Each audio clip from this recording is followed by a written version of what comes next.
Okay, so hi all, Corey Smith here from Horse Racing Tell Me How. So in addition to our webinars that we have every week, we've also got a Jockey's Corner, so some interesting insight into a jockey's life. And we are very proud to welcome one of the best jockeys of all time, in my view.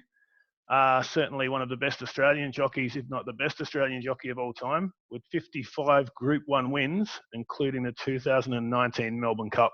Craig Williams, welcome. Thanks, Corey. Great to be here.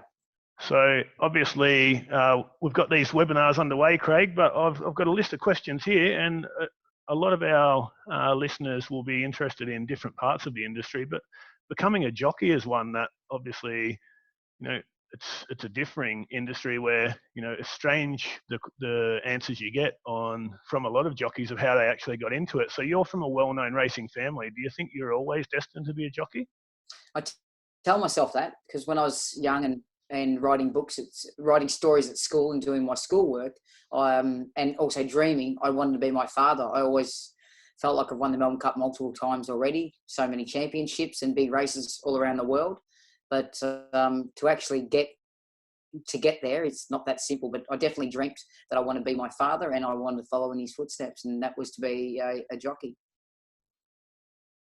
And that's, obviously that helps that your father was so successful himself and then to go on with that. So can you take us through how the jockey apprenticeship program works and learning education processes for young riders?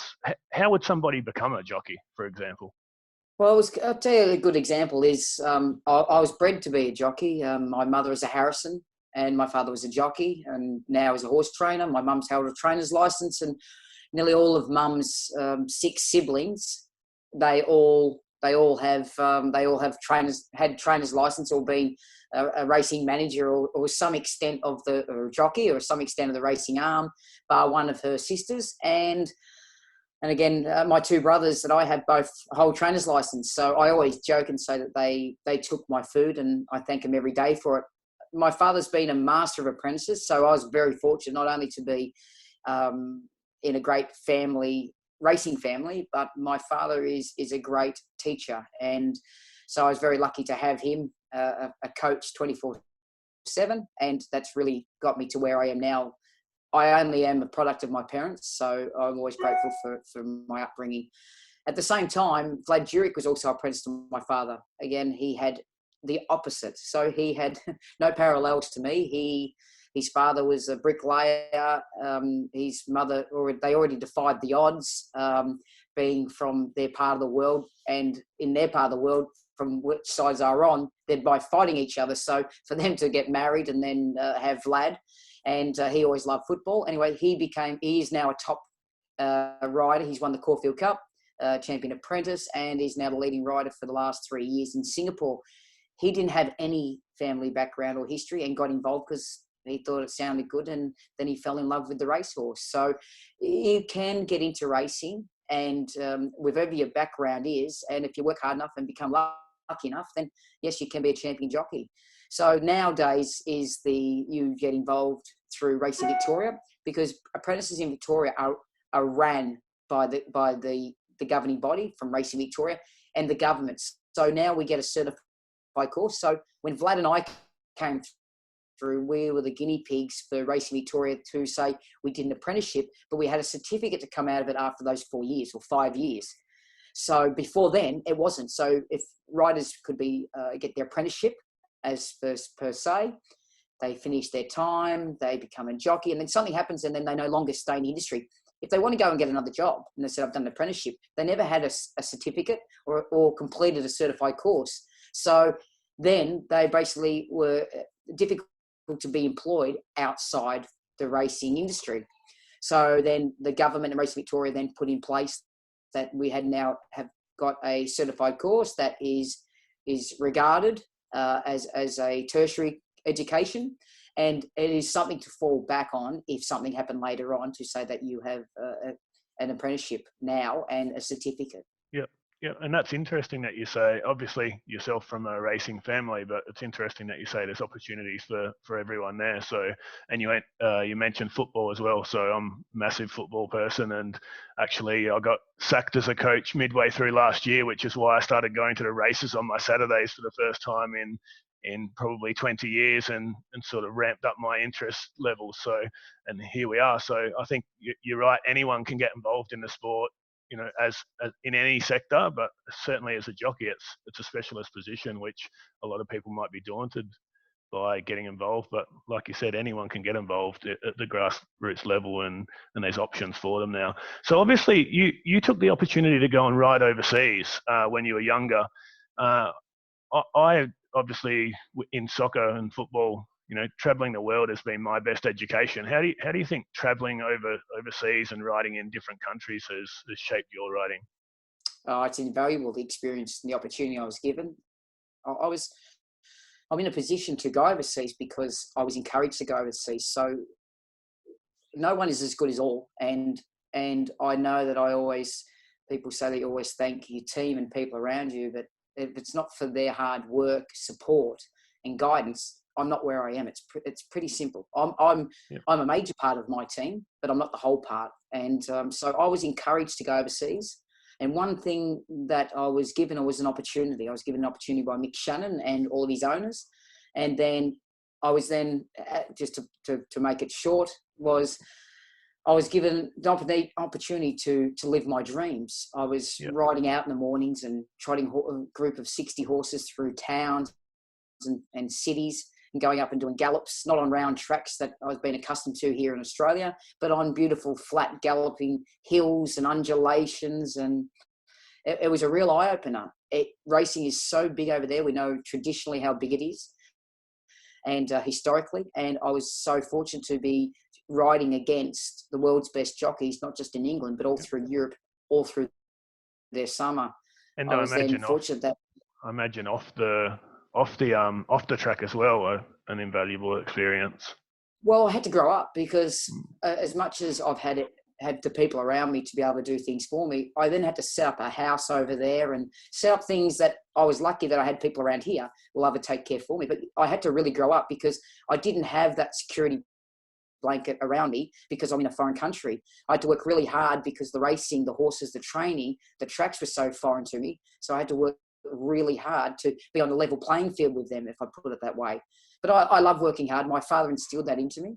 And that's the major reason why I've been successful and helped me overseas. The next thing that I gained confidence. I was not only racing against the jockeys that have been my idols and pin-up boys and girls, but they're my idols. So all of a sudden, not racing just against them, but beating them. So then I had confidence. So getting the opportunity to ride at different tracks, different racing against different jockeys, my idols, then I gained confidence because I was winning races. And I guess that's the next question there. So obviously you mentioned the different tracks. So England, France, Hong Kong, and Australia. What's the main difference in the tracks, but also the style of riding in those countries? I think that's really interesting.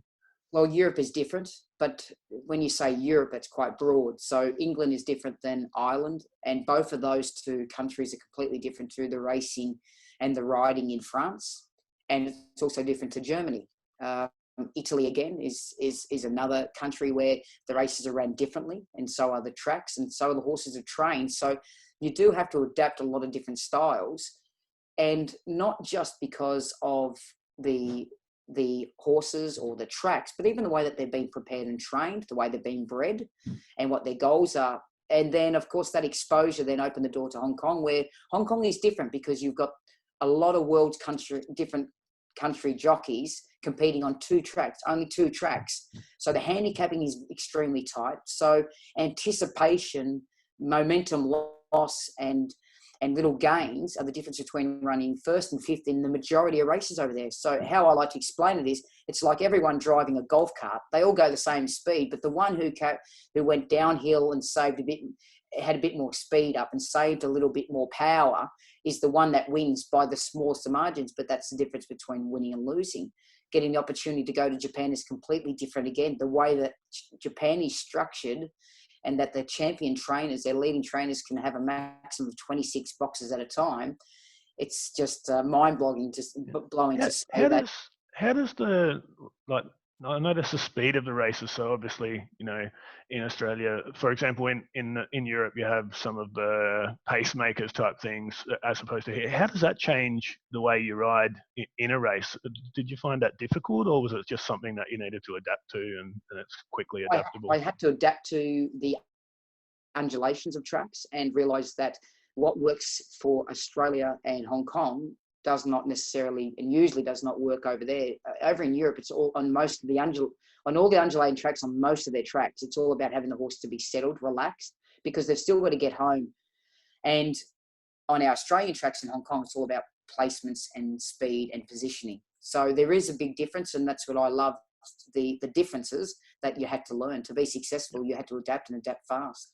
Yep, and you're well known for your track walking, but how much homework do you do before a race day? Oh, I love my homework, so that's part of my preparation, and getting into the office the day before and going over all the videos of my opposition and also my horses, where they can be at their strengths, and also I like to identify their weaknesses as well. And that's only pre-race, but it does set me up to have a really good understanding of how the race would unfold, where I'd like to be. And then again, we had that dialogue discussion with the owners and trainers pre-race, as well as also Mother Nature, especially here in Australia, the way that tracks are prepared, because they're prepared not by Mother Nature, they're prepared by people. That there is sometimes we say biases, or there's parts of the track that they're much more advantageous than other parts, and of course the wind factor. So I can have a great idea on a Friday for a Saturday, but come Saturday when I'm walking that track, that Mother Nature could mean that what I first had in place, how I thought, we might have to really change and really consider how we do ride the horse so he can be best placed to win the race. And I noticed you do have on your Facebook page a series of little clips, and I did watch one the other day where you're walking the track, and then you actually watched race one and then saw what that did to the track to then, which I found really intriguing. But you obviously have a team around you as well. So how do they help you in terms of getting ready for the day as well? So obviously you mentioned you're a big part of the team, but you also have a team around you. What goes into a team for a jockey in terms of race day? Well, in regards to my team is made up of my manager, Jason Breen. He books and sources rides for me. We're in discussions every day, and that's a major part of it. I have Marie, Marie McEwen runs my media and website. So I like to be trying to be informing people as much as possible about a job and a situation that I love so much, which is horse racing and being a professional jockey. So we're trying to be a lot closer to the audience, especially with the COVID-19 protocols. There's a lot less going on, and I thought we think it's a prime opportunity to really give people out there that are sitting at home doing nothing an opportunity to see what actually goes on behind the scenes. I've had people comment to say, we just think you jump on a horse every half an hour, so it's never that simple. Yeah, it's really intriguing. I have Jimmy Biggins, Ian Ford, and Arthur Goners, who are my drivers, but due to COVID-19, those duties been restricted. On a race day, I have my valets, which consists of Vincent Mills, Patrick, Ethan Mills, and when I go to Sydney, I reach out for the services of Rodney Quinn, who was their champion rider, who's a good friend of mine. So he also drives me around, and it works as my valet and also a bit of a mentor while I'm there. I also have a riding coach and a mentor. And I have various people that I reach out to if I want points of views as well about how things are going. My accountant and financial advisor works very close to me. He likes when I'm having success. My nutritionist, cook, and chef is my wife, Lisa. And so I'm very fortunate because it's now emotional a lifestyle. Support as well, I imagine. Well, it's a few roles for the wife, I imagine. So well, it's one of those things that we have to work together to do with the weight and everything. So it works. The demographics of that works really well. I have Candice Holt does logistics for me. So basically, when we know where we're going through my manager Jason Breen, they basically all work together and start sorting out that way. I have a I have a personal assistant that comes out through the Spring Carnival, which hopefully he can still come out again.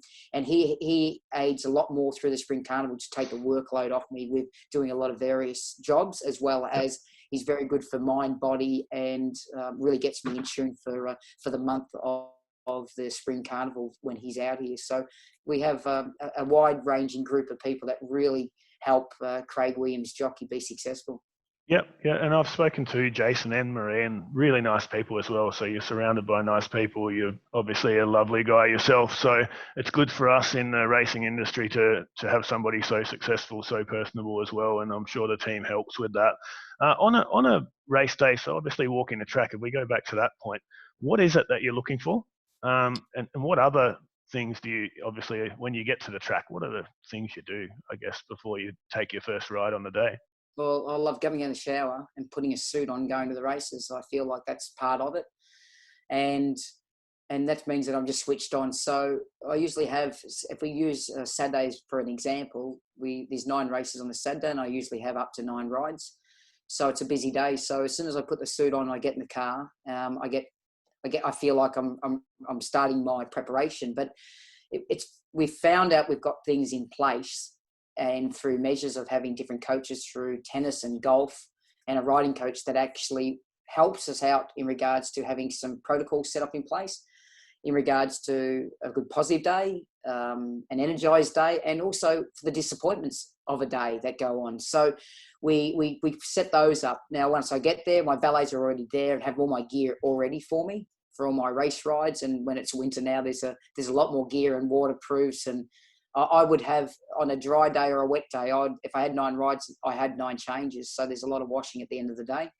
But they work really hard and do a great job on that. Because I have them there, I can go out then and walk the track before my first ride. Now, if I'm in race 1, then I go out and I have a look at the track. And because of the experience, we get a good understanding of where I'd like to be and how the track will play.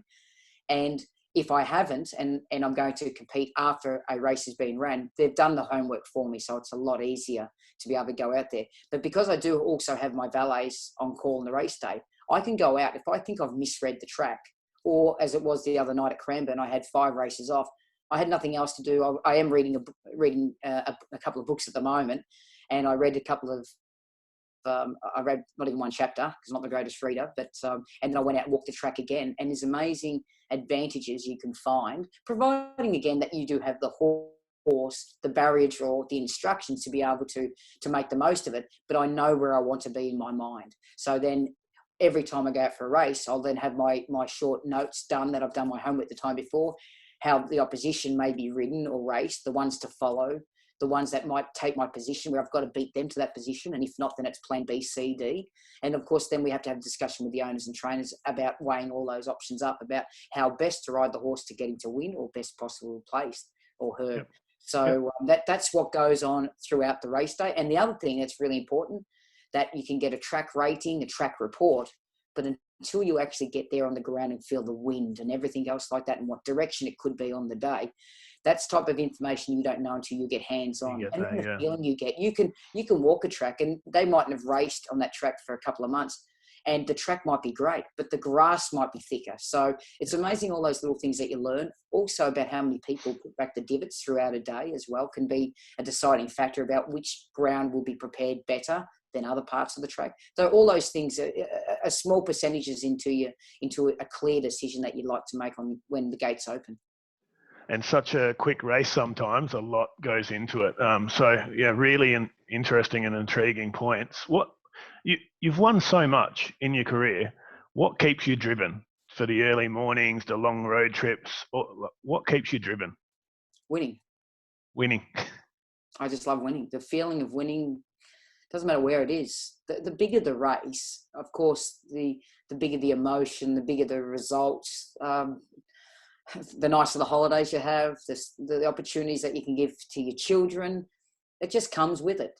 But winning, feeling of winning, it's just something that you just can't buy. You only can do it by one thing. I've got to work with a horse that's been prepared by a stable and get him first past the post when everyone else is trying to do exactly the same thing as us to win and have that same feeling. Well, so it's a drug.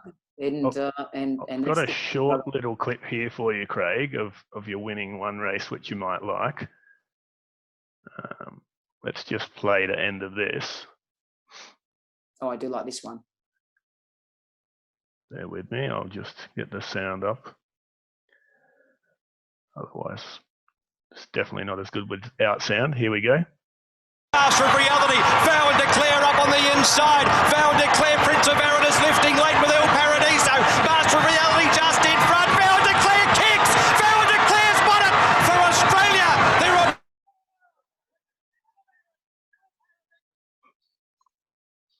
Pretty impressive. What emotions does that bring up? I've got that. Yeah, pretty amazing. And I'm sure that's, as you said, obviously you've won so many things in your life, but winning the Melbourne Cup is life-changing. What is different about the Melbourne Cup with other races? Obviously 55 Group 1s. What is it that's so special about that race? Being born into a racing family in Australia, it's something that you've dreamed about. We were brought up the first Tuesday Novembers when they run the Melbourne Cup. It's our race. And what's made it so special is the fact that people make it special. Whenever you walk down the street, they don't have to be involved in racing to know the Melbourne Cup in Australia and now internationally. But I can have great successes, win the Jockeys World Championships, in Group 1s, I think in 7 different countries, they said the other day. And I'm so proud of those achievements and feel really proud to go overseas, especially to represent Australia and to win in their backyard. But unless they're racing people, they don't follow any of that. But the Melbourne Cup, it's there. It's the people's race, and the people make it that special. For me, it was made even more special, the fact of that I was unable to ride Dunedin the year that he won due to suspension, going through the emotions of that and the belief in the people around me that it affected. And we just drove for the next one. And there is only one race a year, and I kept on saying to everyone, it's only a handicap. It's only because I hadn't won it. And I also said before that, I said, it won't change my life. I'm being very proud as a person, as a father, as a husband, and that's off the racetrack. And as a jockey, I've been very happy with my success and been proud of my success as well. So just to win a Melbourne Cup wouldn't define me, but I had no idea what I was talking about until I actually won the race. And it is a life-changing race. And it is crazy, and it's just got that label, doesn't it? I think even as a kid growing up, I remember, people that don't follow horse racing at all, and then it comes to the Melbourne Cup week and they all of a sudden the whole nation, and it really is just the race that stops a nation. Just to sum up, Craig, I think absolutely brilliant. Some great insight into everything, and I mean, like you said, what a success story yours is. What would you say with our webinar, our initiative with the webinars, and it's obviously free for people to get involved in? They may have lots of racing experience, they may have none whatsoever. What would you say to people that are looking to start in the sport in any sector? What would you say to them in terms of getting involved? Well, you've got to be passionate. And if you're passionate like the people I work with in the racing industry, you've got to love racehorses. You've got to love the thoroughbred. So if you're passionate about that and you love the thrill of winning and how hard the competition is and to be successful in it, don't expect to go in there and expect to be successful. Money doesn't make sure that you win races. That's what racing is all about. Hard work gives you much more of an opportunity and a closer chance of being successful, but it doesn't guarantee you in this industry. But it is an amazing industry. It's tough. It's competitive. And I think that's why we love it so much. And when you do get a win, whether it be at Flemington, whether it be a Melbourne Cup, whether it be your maiden at Maui, just to win and beat the others, because it is very, very competitive sport, it gives you that feeling. It is a drug. And once you get it, you would just want to have more success. And then the bigger the stage, the bigger the emotions. Yeah, and I've got to say, as a relatively new person in the industry, as a small part owner, I've got to say the same thing. Like, it's the great leveler. Anyone can get involved. So thanks again, Craig. Absolutely brilliant. We honestly, the participants will love this interview, I'm sure, as I have. We appreciate your time very much, and we wish you all the successes. Hopefully another Melbourne Cup this year would be great. well, we hope that your listeners, that if they haven't been involved, they get involved, they enjoy it. And once everything, the restrictions get released, I hope to see more people at the races too, supporting a great industry. The horses are the stars, and I'm very fortunate in my position. I love being a jockey, especially here in Victoria, in Australia. Thanks once again.